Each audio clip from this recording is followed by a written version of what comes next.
Hello viewers, welcome to AudioViz 360. Today I have this JBL Waveflex Bluetooth earphones. So I am going to show you how to factory reset, hard reset. Just close the lid, open the lid here and take out both earbuds. So it will start blinking here.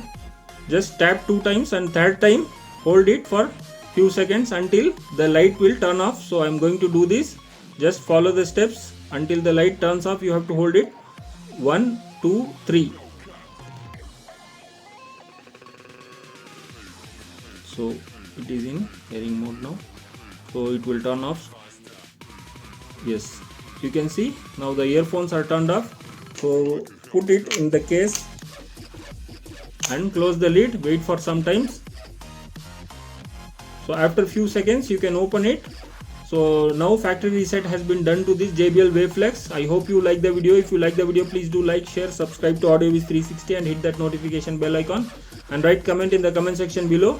If you subscribe, it will motivate me to make more of like these videos. Thanks for watching. Bye.